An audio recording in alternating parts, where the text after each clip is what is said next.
Jai Shri Krishna Chaitanya Prabhu Nityananda Shri Advaita Gadadha Shivasadi Gaura Bhaktavrinda Hare Krishna Hare Krishna Krishna Krishna Hare Hare Hare Rama Hare Rama Rama Rama Hare Hare. We're continuing to read from Srimad Bhagavatam, Canto 10. Yesterday we finished chapter 23, where the Brahmanas they realized that they were just engaged in performing rituals for the sake of performing them, sacrifices for the sake of performing them, without understanding that the real aim is to love Krishna. And they understood it was Krishna's mercy that Krishna actually sent the boys to them to wake them up. Yeah. Yesterday there was this comment, right, that it was Krishna's mercy. Yes, of course. And they understood that it is Krishna's mercy. So we go on to chapter 24, Worshipping Govardhana Hill. In this chapter, Lord Sri Krishna crushes the pride of Indra by prohibiting a sacrifice intended for him and initiating a substitute sacrifice in worship of Govardhana Hill. When Sri Krishna saw the cowherd men busily preparing for a sacrifice to Indra, he inquired about it from their king Nanda. Nanda explained that the rain given by Indra enables all living entities to maintain their lives, and therefore this sacrifice would be executed to satisfy him. Krishna responded, "It is because of karma alone that living entities take their birth in a certain body, experience varieties of happiness and suffering in that body, and then give it up as the karma pertaining to it runs out. Thus it is karma alone that is our enemy, our friend, our guru, and our Lord. And Indra can do nothing to alter the happiness and distress of anyone, for everyone is tightly bound by his karmic reactions. The material modes of goodness, passion, and ignorance bring about the creation, maintenance, and destruction of this world. The clouds give forth rain when they are impelled by the mode of passion, and cowherds prosper by protecting the cows. Furthermore, the cowherd's proper residence is in the forest and on the hills. Therefore, you should offer worship to the cows, the Brahmanas, and Govardhan Hill." After Krishna spoke thus, he arranged for the cowherd men to worship Govardhan with the paraphernalia collected for the sacrifice to Indra. He then assumed a huge, unprecedented transcendental form and devoured all the food and other offerings presented to Govardhan. As he did so, he proclaimed to the cowherd community that although they had worshipped Indra for so long, he had never appeared in person, whereas Govardhan himself had now manifested before their eyes and eaten their offerings of foodstuffs. Therefore, they should all now offer obeisances to Govardhan Hill. Then Lord Krishna joined the cowherds in offering obeisances to his own newly assumed form. So that was a brief summary of this chapter. Next one, Shri Shuka Vacha. Srishuka Uvacha Bhagavan api tatreva Bhagwan api tatreva baladevena samyutaha Baladevena Shabhyuta apashyan nivasan gopan Apashyan Nivayan Gopan Indra yaga kritodyaman. Indrayaga Kritodayaman. Translation and purport by the disciples of His Divine Grace, A.C. Bhaktivedanta Swami Srila Prabhupada. Sukadev Goswami said, while staying in that very place with his brother Baladev, Lord Krishna happened to see the cowherd men busily arranging for a sacrifice to Indra. According to Srila Sridhar Swami and other acharyas, the words Tatra Eva in this verse indicate that Lord Krishna stayed in the village of the Brahmanas whose wives had satisfied him by their devotion. Thus he gave his mercy to those Brahmanas as well as to their chaste wives who had no one to associate with except their husbands. In that place, the cowherd men, headed by Lord Krishna's father, Nanda Maharaj, was somehow or other preparing an elaborate sacrifice to Lord Indra, and Lord Krishna reacted as follows. So, because Sukadev Goswami is saying, while staying in that very place, so Krishna was in the village away from Vrindavan, where the Brahmanas were performing sacrifices and the wives of the Brahmanas loved him so much. So some acharyas and also Srila Sridhar Swami, he's saying that Krishna and Balaram stayed in that village for some time, it seems, where the Brahmanas and their wives were. And in that place, Nanda Maharaj and the other Gopals, they happened to do the Indra Puja there. Is that okay? Yes. Okay.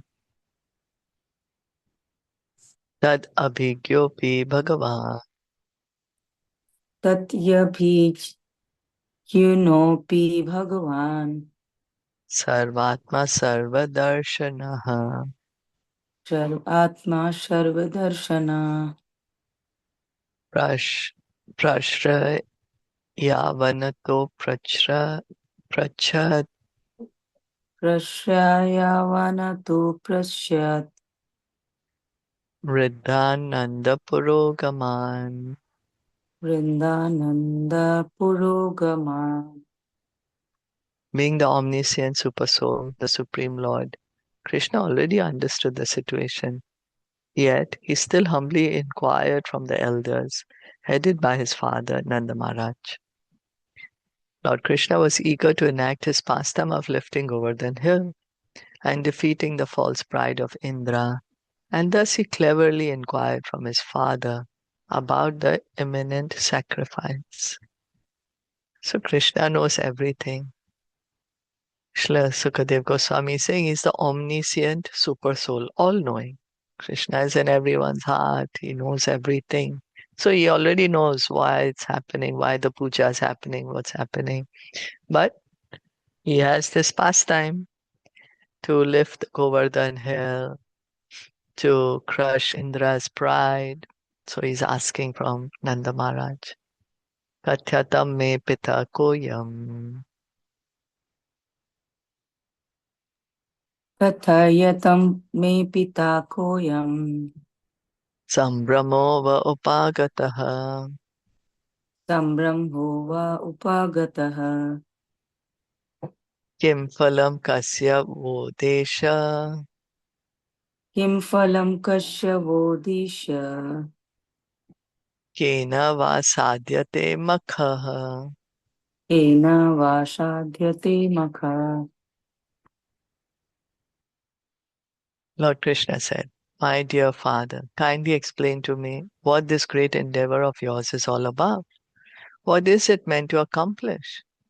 If this is a ritual sacrifice, then for whose satisfaction it is intended, and by what means is it going to be executed? So Krishna is saying why you're doing this.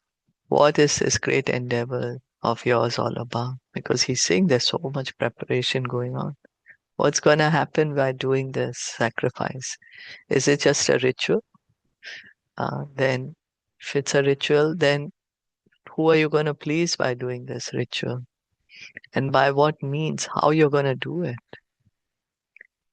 Etad bruhi mahan kamo.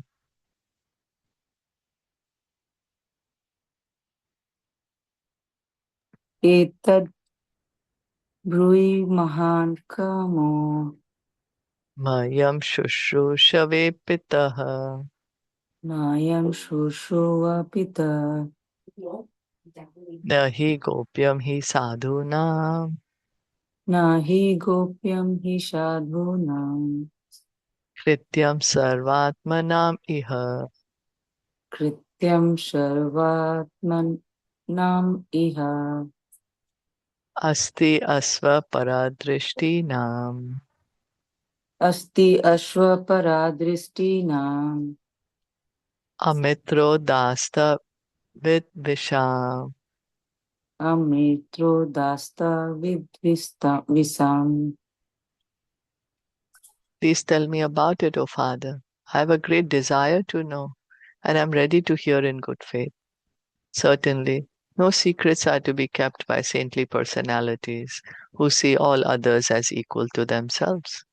They have no conception of mine or another's, and who do not consider who is a friend, who is an enemy, and who is neutral. Lord Krishna's father might have thought that his son was a mere child and thus could not properly question the validity of a Vedic sacrifice. But the Lord's clever statement here would certainly have convinced Nanda that Sri Krishna was making a serious, not a whimsical inquiry, and that a serious answer should thus be given.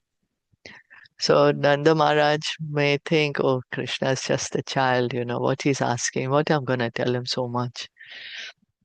So he's saying, I have a desire, I have a great desire to know what you're doing, and I will hear it properly. No, not that. Because someone may say, I'm going to tell this child, he is not even going to understand. He's saying, no, I'll hear it properly in good faith.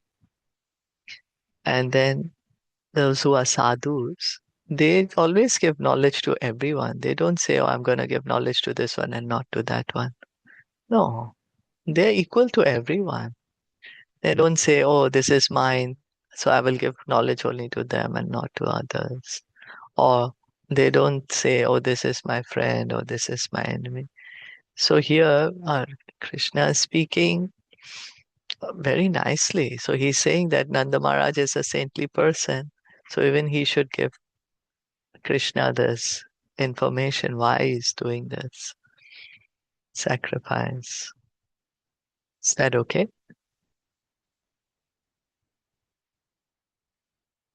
Mm, yes, yes, yeah. Okay. So it Udasina. Ha.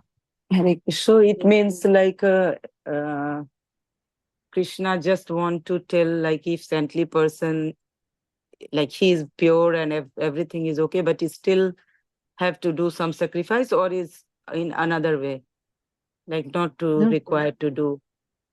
he's no, he wants Nanda Maharaj to answer him. Okay, okay. So that's why he's saying, oh, usually all the people who are saintly, Mm, they will tell everybody without considering, oh, somebody is suitable or not. mm, Because Krishna wants Nanda Maharaj to tell him. mm. That's Okay, why he's saying that. okay. Hmm. Udasino rivatparchya Udasino rivad parchya atmavat suhrit uchyate. atmavat shurit uchyate. One who is neutral may be avoided like an enemy, but a friend should be considered like one's own self. Even if Nanda Maharaj did not see friends, enemies, and neutral parties as entirely equal, Lord Krishna, being Nanda Maharaj's son, was certainly a most trustworthy friend and should therefore not be left out of intimate discussions.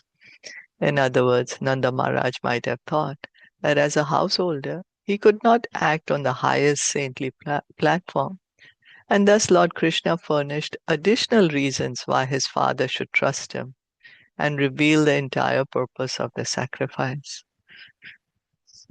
So then Krishna is adding on, in case Nanda Maharaj says, oh, but you're talking about a saintly person. I'm not a saintly person.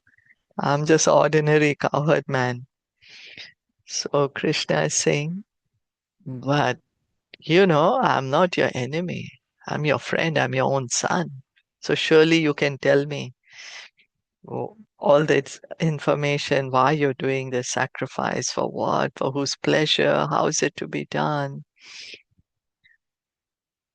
According to Srila Jiva Goswami, Nanda Maharaj stood silent, doubting his position of parental aloofness, since Gargamuni had predicted that his son would be equal to Narayan in his qualities, and the young boy had already conquered and killed many powerful demons. So Jiva Goswami is commenting that when Krishna is speaking, Nanda Maharaj is being silent, stood silent. So, doubting his position of parental aloofness. So Nanda Maharaj is considering Gargamuni had said that this boy is going to be equal to Narayan, and Krishna has already killed many demons. So Nanda Maharaj is still silent. And so Krishna is also trying to convince him that tell me what you're doing. Doubting his position of parental aloofness. I don't quite get this actually. According Nanda Maharaj stood. Hindi में क्या लिखा है नेहा? हिंदी में लिखा हुआ है कि श्रील जीव गोस्वामी के अनुसार नंद महाराज मौन खड़े थे और उन्हें अपने पितृ विलगाव की स्थिति पर संदेह हो रहा था. So is it that like his Krishna is position as a doubting that. parent? So Krishna is doubting why is Nanda Maharaj still standing silently like that, is it? Yeah. Krishna is okay. No. No, Hare Krishna. No, it's father. It's like Nanda Nanda Maharaj Maharaj is doubting. Because उसमें आगे लिखा है शिल्पा जी, शिला मौन खड़े थे और उन्हें खुद को नंद महाराज को अपने पितृ विलगाव की स्थिति पर संदेह हो रहा था, क्योंकि गर्ग मुनि ने भविष्यवाणी की थी कि उनका पुत्र अपने गुणों में नारायण के समान होगा और यह युवा बालक अब तक अनेक शक्तिशाली असुरों को पराजित करके उनका वध कर चुका था. So Nanda Maharaj is only Yes, Nanda considering. Maharaj is only doubting. Yeah. Okay. Yeah, so I think maybe he is realizing the Krishna's past कि ये साधारण बच्चा नहीं है, मतलब he is really Narayan. Maybe he is just analyzing the doing analysis with his past activities, Krishna past activities. तो ये उनको लग रहा है कि मतलब मैं इतना साधारण आदमी हूँ और something like that, मैं एक भगवान का पिता कैसे हो सकता हूँ. Equal to Narayan qualities. Yeah, equal to Narayan. Yeah. So maybe he is doubting about his parental aloofness.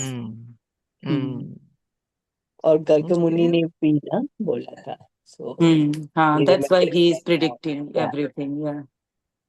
Remember. Okay.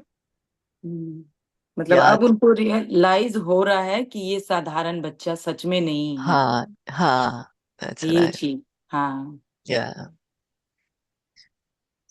वही अभिनंद महाराज को. That's right.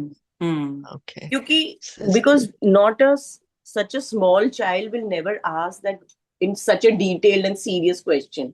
जैसे बच्चा मजाक में आके पूछ सकता है कभी कभी कि पापा what are you doing, ये आप क्यों कर रहे हो, but then हमने पहले पढ़ा that he was really serious about it. He wanted some serious answers. Yeah. Why are you doing this? What? And उसमें बहुत डिटेल था कि क्या होगा, किसको मिलेगा, इसका रिजल्ट किसको मिलेगा. So why are you doing so? Maybe he was thinking कि भाई ये तो छोटा सा बच्चा है, इतने क्वेश्चंस क्यों पूछ रहा है. But then suddenly he remembered कि उन्होंने कहा था गर्ग मुनि ने that he is, like he'll be really smart and he's equal to Narayan. So he remembered that part of Garg Muni. Yeah. In his qualities, he'll be equal to Narayan. He had said that in the qualities, he'll be equal to Narayan. क्योंकि इसमें लिखा है कि अपने गुणों में नारायण के समान होगा. Not Narayan, but in his qualities, he'll be equal to Narayan. Mm. Yeah. Yeah. Gyatva agyatva cha karmani Gyatva agyatva cha karmani janoyam anutishtati janoyam anutisthati vidusha karma siddhi syat vidusha karma siddhi syad yatha na vidusho bhaved. yatha na vidusho bhavet. When people in this world perform activities, sometimes they understand what they are doing and sometimes they don't. Those who know what they are doing achieve success in their work, whereas ignorant people do not. The Lord here informs his father that people should perform a particular ceremony or activity only after thoroughly understanding it through discussion with friends.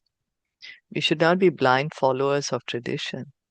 If a person doesn't even know what he's doing, how can he be successful in his work? This essentially is the Lord's argument in this verse. Since Sri Krishna, as the young child of Nanda, would naturally be expected to show enthusiasm for his father's religious activities, it was the father's duty to give the son a thorough explanation of the ceremony. So Krishna is saying here that people do sometimes many activities, but sometimes they know about it. Sometimes they know what they are doing. Sometimes they don't even understand what they are doing.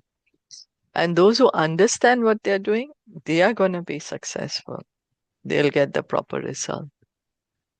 But those who don't even understand what they're doing, how will they get the result? They don't know themselves what they are doing, why they're doing. So how will they get the result of it? So Krishna is saying that, okay, so you're doing such a big sacrifice. So you tell me so I can also do it properly. And then I will also get the proper result of it. So, but it's true, eh? You know, or many times we may do certain things without even understanding why am I doing it? What am I going to achieve by doing this? What is my purpose behind it? And what is actually going to be the result of doing this?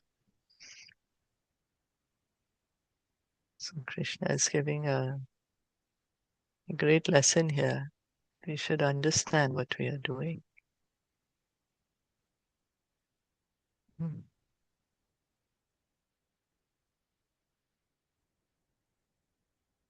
It's true because many times, right, we also do like rituals. It's just that it's generation after generation, like we've seen, right?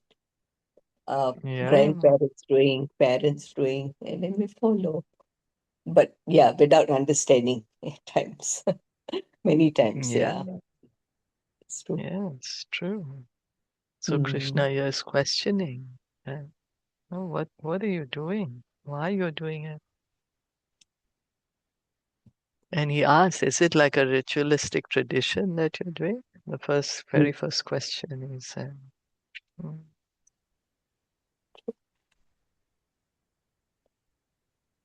okay. Stop here. Yes. Yeah. Srimad Bhagavatam ki jai, Srila Jai. Prabhupada ki jai, Gaur Jai. Bhakta Vrinda ki jai. Hare Jai. Krishna. Thank you all.